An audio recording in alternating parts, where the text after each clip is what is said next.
Hi ನಮಸ್ತೆ. ಡ್ರೈವರ್ಸ್ಗೆ ಎಷ್ಟು ಕಷ್ಟ ಆಗುತ್ತಲ್ಲ ನಿಜವಾಗ್ಲೂ.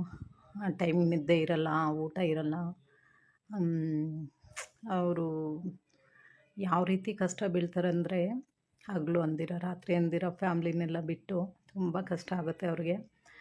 ಏನಕ್ಕಪ್ಪ ಇದೆಲ್ಲ ಮಾತಾಡ್ತಾ ಇದ್ದೀನಿ ಅಂದರೆ, ನನ್ನ ತಮ್ಮನೂ ಕ್ಯಾಬ್ ಡ್ರೈವರೇ.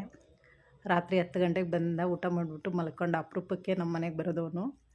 ಮತ್ತು 2:45ಗೆಲ್ಲ ಅಲಾರಮ್ ಇಟ್ಕೊಂಡು ಎದ್ಬಿಟ್ಟು ಸ್ನಾನ ಮಾಡಿಕೊಂಡು ಮತ್ತೆ ರೆಡಿಯಾಗಿ ಕಾರ್ ತೆಗ್ದ. ಏನಕ್ಕೆ ಇಷ್ಟೊತ್ತಿಗೆಲ್ಲ ಬೇಗ ಹೋಗ್ತಾ ಇದ್ದಾನೆ ಅಂದರೆ, ಅವನು 3 ಗಂಟೆ 4 ಗಂಟೆ ರಾತ್ರಿಯಲ್ಲೇ ಬಾಡಿಗೆಗಳೆಲ್ಲ ಚೆನ್ನಾಗಿ ಬೀಳೋದು ಅಂತೇಳ್ಬಿಟ್ಟು ಹೊರಟುಬಿಟ್ಟ. ತುಂಬ ಅಂದರೆ ತುಂಬ ಬೇಜಾರಾಯಿತು. ನಿದ್ದೆ ಇವಾಗ ಮಾಡಿದಿರ ಕಾರ್ ತೆಗಿತಾ ಇದ್ದಾನೆ ಅಂತ. ಆದರೆ ಫ್ಯಾಮ್ಲಿಗೋಸ್ಕರ ದುಡಿಯೋದು ತಪ್ಪಲ್ಲಲ್ವ, ಫ್ಯಾಮ್ಲಿನೂ ಇಂಪಾರ್ಟೆಂಟೇ ಅಂಥೇಳಿ ನಾನು ಸುಮ್ಮನೆ ಆದೆ. ಮತ್ತು ನೋಡಿ, ನಾನು ಮೊನ್ನೆ ಗಂಜಿ ವಿಡಿಯೋ ಹಾಕಿದ್ನಲ್ವ ಮಿಲ್ಲೆಟ್ಸ್ದು, ಅದು ಬಂದ್ಬಿಟ್ಟು ಅಕ್ಕ ಹಾಗೆ ತೊಗೊಬೋದ ಗಂಜಿ ಮಾತ್ರ ತೊಗೊಳೋದೇನಾದರೂ ಡಯಟಾ ಅಂತ ಕೇಳ್ತಾ ಇದ್ರಲ್ವ. ಡಯಟ್ ಅಂತ ಏನೂ ಇಲ್ಲ.